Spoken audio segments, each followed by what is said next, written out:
Our guest today is Cook County Board President. She was elected nearly 2.5 years ago. Prior to that, she served as Alderman of the 4th Ward and has been a dedicated community leader for over 2 decades. Our guest today earned her bachelor's and master's degree from the University of Chicago. She is married, has 2 children, and 3 beautiful grandchildren. Ladies and gentlemen, Toni Preckwinkle. Madam President. All right. Thank you. Thank you very much. Good afternoon. Good afternoon. I'm very grateful for your interest in Cook County government. Before I begin my remarks today, I want to acknowledge G.A. Finch, who's my Chief of Staff,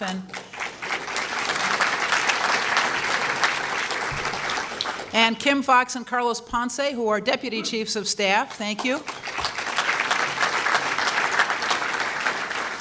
And I want the rest of the good people who work for the county to forgive me because I'm not going to recognize all of the rest of you. I am very grateful, however, for your hard work and support.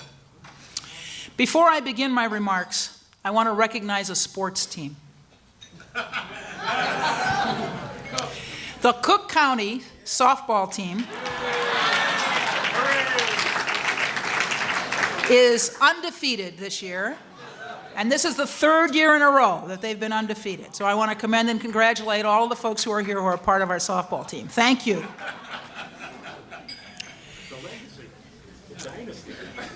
The last time I was up here, I spoke largely about our fiscal year 2012 budget and the reforms that we'd made in our budget process. Most of my budget is committed to public health and public safety. And understandably, I spend a good deal of time focused on those 2 issues.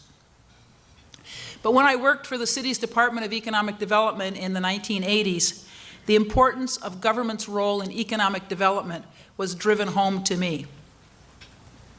My remarks this afternoon can be divided simply into 2 sections: what we've done thus far, and new directions identified by our business advisors. The first promise of my campaign was to roll back the 1% Stroger sales tax increase. I knew how much of a stigma was created by the fact that Cook County had the highest sales taxes in the entire country. This was especially bad for our business community, but it was also bad for our working families. So we included this commitment to roll back the rest of the sales tax increase in our first budget. And I'm proud to say that as of January 1st this year, we've entirely eliminated that sales tax increase, and as a result have saved our taxpayers $440 million. $440 million.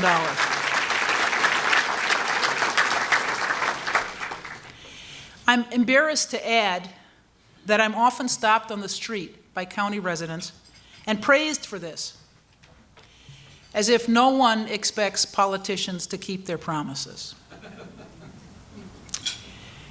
Now, Cook County hasn't historically been known for its economic development efforts, and for good reason. While we have various tools and incentives at our disposal, for too long we lacked the strategic plan for economic growth and development. So today I want to talk to you about what government can do, because I believe that government must do more.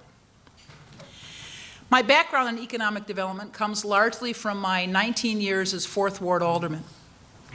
My goal was to engage as many community residents as possible in discussions about what existed in our communities and what we needed. I think that gives me a tremendous advantage as we work to build the county's relationships with communities and municipalities throughout this region. However, what it didn't provide me with was a personal network of CEOs, board members, and civic leaders. Therefore, in order to reintroduce Cook County to the business and civic community, we actually had to prove ourselves. We had to develop an economic strategy that bolstered our credibility. That's why one of my first steps as president was to create a Bureau of Economic Development to expand the scope of our economic development efforts. and I'm grateful to be joined here today by some of our senior leadership in that Bureau, including our Bureau Chief, Herman Brewer.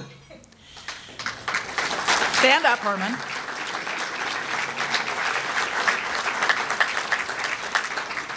I'm grateful for the experience and expertise he brings to the task.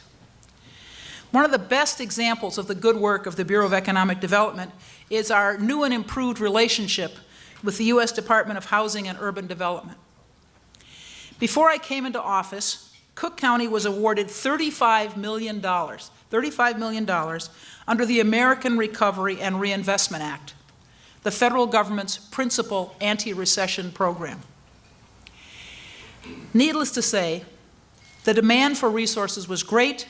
The recession struck communities that previously had been stable and devastated communities that were already struggling. ARRA funds were designated to be allocated to shovel-ready public works projects. Yet many months later, the county had spent less than 1% of the money and had only one project under construction. This led us to be placed on HUD's watch list and ranked an abysmal second to last. Under the leadership of Bureau Chief Brewer and his team, by November of 2011, 1 year after we came into office, we'd spent $8 million and had 20 projects under construction. By March of 2013, earlier this year, we'd spent the full $35 million on 29 projects.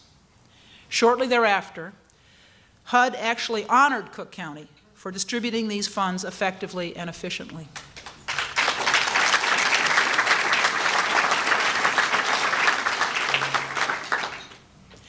Cook County's role in economic development, however, cannot be seen as solely the work of the Bureau of Economic Development.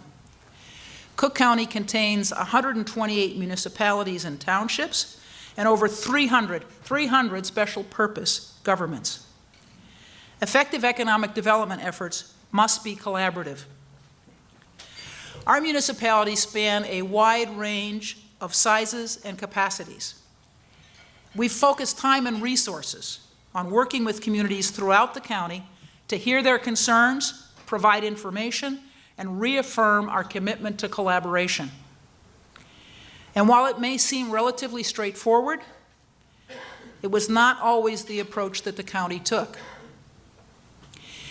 Before I came into office, you may remember, there was a village in the northwest of this county that declared its intention to secede. We know that some of the biggest challenges that our communities face are around housing. The foreclosure and vacant property crisis have created deep and complicated problems in our communities that can only be addressed through well-coordinated efforts by a wide range of actors.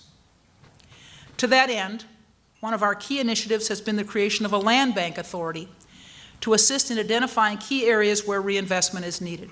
And I want to acknowledge the good work that Commissioner Gaynor has done in this arena.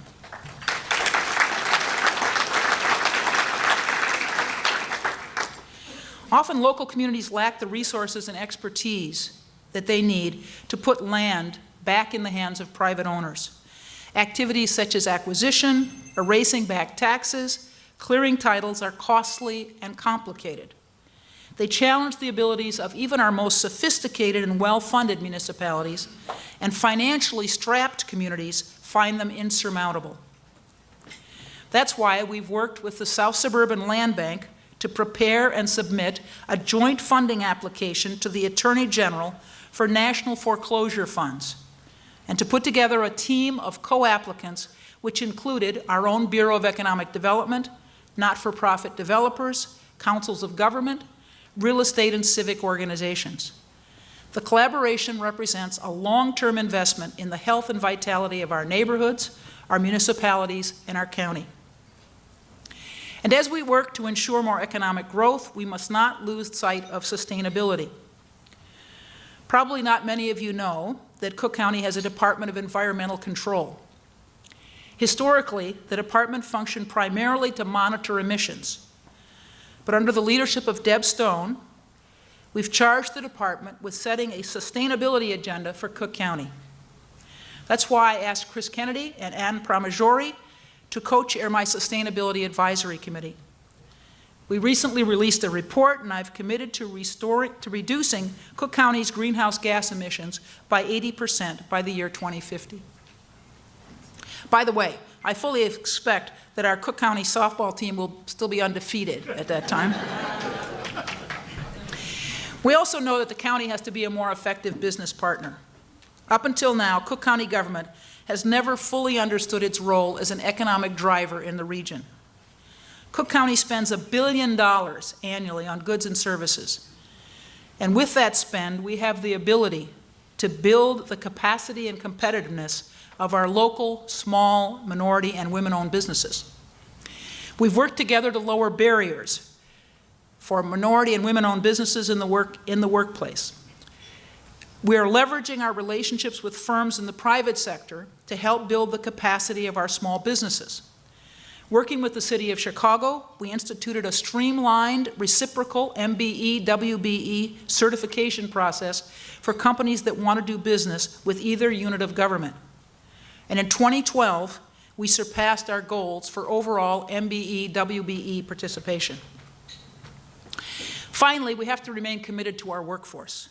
We all know we can do these things, put our economic house in order, invest in our housing, target the industries of the future, but none of it can work, unless we also give our people the education, training, and skills they need to seize the opportunities of tomorrow. By partnering with Mayor Emanuel and the City of Chicago, we have literally transformed our workforce development programs. We know that the only way to have job security in the future, to get a good job with the possibility of increasing income, is to have skills and the ability to learn new ones. Under the leadership of Karen Norrington-Reeves, who's here with us, we streamlined the patchwork of training programs and created the City-County Workforce Partnership. Because economic development is as much about community development as it is about workforce training, we need new businesses which move into the county to have a workforce that's prepared to meet their needs. And we also need to communicate to those businesses that they can and should hire locally. Okay, so I'm a teacher by trade, and I want you to be prepared for the quiz at the end of my remarks. So here's what we've covered so far.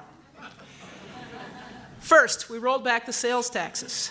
Second, we strengthened our economic development office and leadership and cleaned up our relationship with HUD. We also increased our collaboration with local municipalities. We created a land bank. We invested in sustainability. We've worked to help our local, small, minority, and women-owned businesses. And last but not least, we've reformed how we approach workforce development. And we've done all this because Cook County is vital to the economic prosperity of our region. We're located in the heart of Chicagoland, and we make up more than half of the population, jobs, and businesses. And this is a region that stretches from Milwaukee to Northwest Indiana. Historically, most public dollars spent on economic development are used to retain or attract businesses. But that doesn't create new jobs or improve the economy of the region as a whole. As we compete in the global economy, we must do so as a region. We have a responsibility to find ways that we can partner with other governments and civic institutions to align our efforts. And we need a framework to meet those challenges. That's why we created a Council of Economic Advisors, a group of more than 20 distinguished business and civic leaders from across the region. We couldn't have done this without the good work of our chairs, John Rogers and Bill Osborne. With decades of economic development experience and expertise, individually and together, their leadership was invaluable. I would also like to thank Terry Mazzani for Chicago Community Trust support and Metropolis Strategies, Frank and Bob, our consultants, for their good work. We all share the belief that there needs to be a different conversation here in Northern Illinois that is not constrained by boundaries, jurisdictions, politics, or economic interests. That's the framework for the Council's recent report, Partnering for Prosperity. I've spoken a good deal about the importance of Cook County having a seat at the table where regional economic development is concerned. However, in order to do that, we have to be as informed as possible as to the state of our regional economy, and more specifically, what the county's role can and should be. To that end, the report outlines 3 key areas of responsibility: governance, production, and support. And in doing so, provides a plan for improving our economic development efforts across this region. In order to be an effective agent for the region's economy, we had to first improve the strength, credibility, and capacity of Cook County government.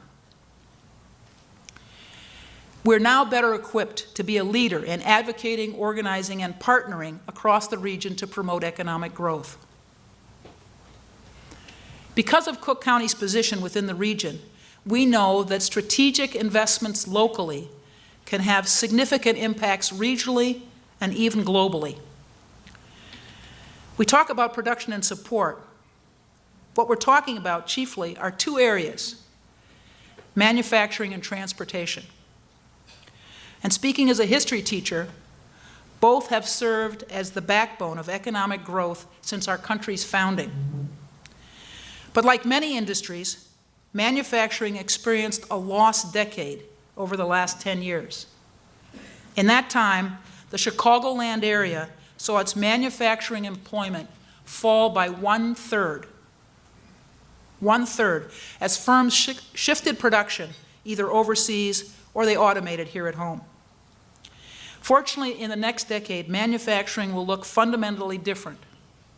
Many manufacturers are realizing that shifting production overseas has brought both considerable risk and inflexibility. It's really hard to pivot when your products are produced thousands of miles away. As a result, more manufacturers are reinvesting and expanding operations in the U.S., and this creates significant opportunities for us in Cook County. It's no secret that manufacturing is one of the primary drivers of growth in our regional economy, much of which is centered right here in Cook County. Our report provides an assessment of the region's manufacturing sectors and their relative strength in Cook County. Just in food processing, for example, food processing and packaging, there are 100,000 employees in the region, and 60% of them are right here in Cook County. We need to make it clear that we support the region's key manufacturers in word and deed. We need to understand their needs in order to focus our resources and tools accordingly. One of the ways Cook County can help is with our tax incentive programs. Commercial and industrial tax incentives are one way of leveling the playing field between Cook County's property tax rates and those of the collar counties, so that companies can make location decisions without factoring a property tax penalty into the equation. We're working to revise and improve our program to be more aligned with industry needs, such as shortening vacancy requirements and creating short-term relief for established businesses. We're working to ensure that these incentives are applied to fuel job growth and greater investment.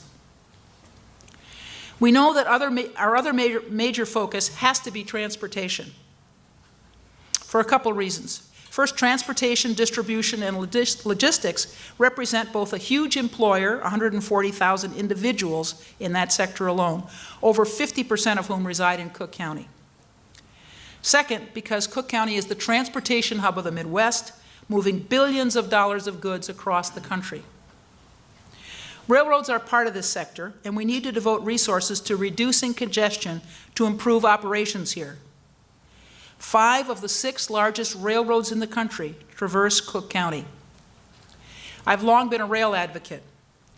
My grandfather and 2 of my uncles worked for the Great Northern and Northern Pacific Railroads, predecessors of Burlington Northern Santa Fe. And as Cook County Board President, I visited most of the major rail companies and met their senior leadership. Throughout history, it's been innovation within transportation and logistics that has fueled economic growth. And yet, there has been little to no communication or coordination between Cook County and these industries. That needs to change. In order to support economic growth, we need to ensure that companies have the access and ability to move products effectively and efficiently. Put simply, Access to quality transportation has to be a central component of any effective economic growth strategy. And I know we have significant infrastructure needs. We have roads and rails in need of repair. We have too much congestion. And unfortunately, over the years, job growth has taken place in those parts of the county with the poorest public transportation. Cook County is currently participating in the CREATE program, a private-public partnership aimed at investing billions into critically needed capital improvements for our region's rail infrastructure. CREATE is a plan formed more than a decade ago that involved the state, the city, and the railroads to work on reducing rail congestion. Cook County government was never at the table, but we've recently taken a much more active role. After all, 55 of the 60 projects of CREATE are within Cook County, and about a dozen of those are aimed at reducing transportation congestion for both roads and railways. And to assist our development agenda, we have recently received approval from the U.S. Department of Housing and Urban Development, HUD again, for a $30 million loan guarantee program to fund transit-oriented development. The program will allow us to borrow money from the private sector at reduced rates to promote comprehensive economic development. I doubt that for many of you, this is far from the first time you've heard about these issues. Why is any of this important, you might ask? Because as Cook County Board President, I know it's not enough to build our own capacity if we're not acting in a coordinated and strategic way. When this report was produced, the first people we briefed were the senior leadership of our surrounding counties, because this information is only valuable if we can engage all of the actors. This is about eliminating the guesswork of government. I don't want industry leaders to guess what Cook County is going to do. I want them to believe that we are making and will continue to make the right decisions. Not necessarily the most expedient ones or the ones that make the biggest news stories, but ultimately the most responsible decisions. We have to understand both the opportunities and the consequences. I began by citing two of my key responsibilities, public health and public safety. If our regional economy falters, we put more pressure on an already strained healthcare safety net. Last year alone, we spent $500 million, $500 million on charity care in our healthcare system. A growing economy will provide the resources to meet our public health challenges. Job growth in the traditional marketplace makes the underground economy, drug dealing and illicit activities of other kinds, less attractive. And of course, that will impact our criminal justice system. I believe in the power and the potential of our county and our region. The county can play a role in ending the cross-border, competitive, zero-sum game that occurs between municipalities, between counties, and between states in our region. And in turn, we can begin to unify our region, drive job growth, mobilize support for key sectors, and create a brighter, more sustainable future for our children and our grandchildren. Thank you.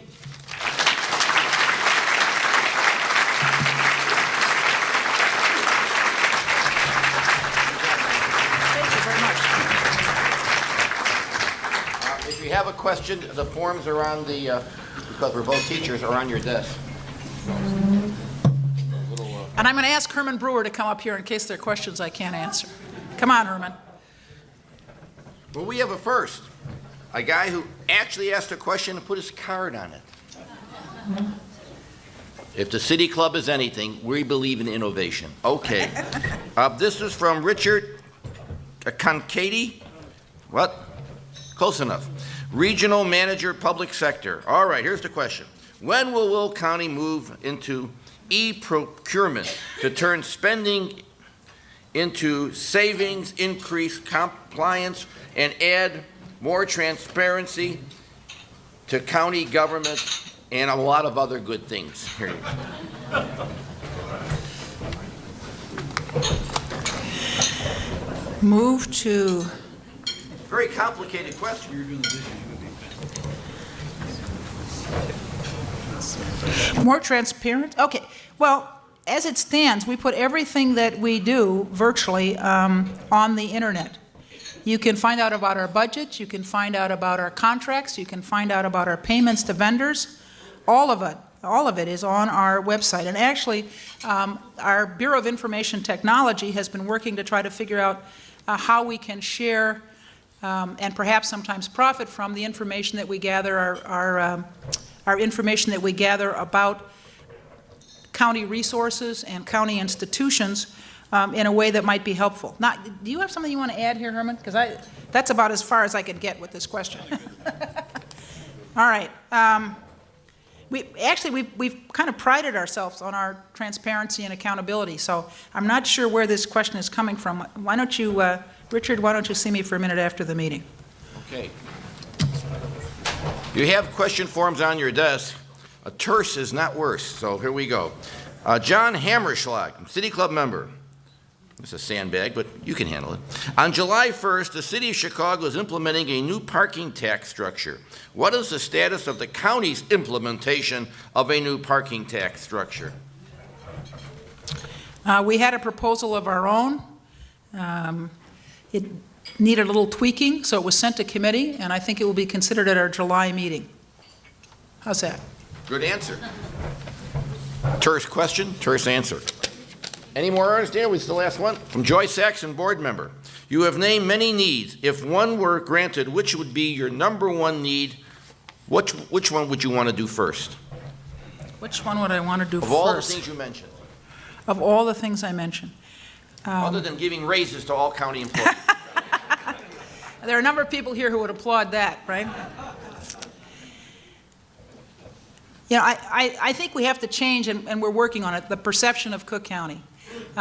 You know, one of the more disturbing things to me is that I'm often stopped by folks who tell me they're grateful that I was elected county board president, and they make disparaging remarks about my predecessor. And what I usually say about that is when you succeed somebody who hasn't been successful in their job, it's a mixed blessing. On one hand, the bar is low, and on the other hand, things are a mess. And so we've had a challenge over the last 2.5, 3 years to change people's perception of county government and to hopefully lead people to believe that we're hardworking and competent and have their best interests at heart. So I think that the challenge of changing the perception of county government, which is one of the things that was in the report of the Council of Economic Advisors, governance, is our biggest challenge. And frankly, our success there is the foundation for our success in other areas, to be taken seriously, to be welcomed to the table when folks are looking at regional economic issues. Madam President, the last question comes from Vivian Smith Del Toro, Chicago Chamber of Commerce board member representing Sodexo. We always get plugs in. We don't care. Here we go. Please comment on innovation and technology as a component of economic growth. So I talked a lot about manufacturing and about transportation, so now the challenge is innovation and technology. You know, we have a Bureau of Technology, and I'm very grateful to Lydia Murray for her good work in that arena. And let me just say that we have invested in our budget, although we've made a lot of cuts elsewhere, in technology, because we think that's the only way to dramatically improve services. And if you want a discouraging tidbit here, I just want to note that in our courtrooms, for example, the clerk staff still uses carbon paper. So we have a ways to go in terms of investing in technology and retraining our staff so that they can take advantage of 21st century technology as opposed to 19th century technology. So. How about a big round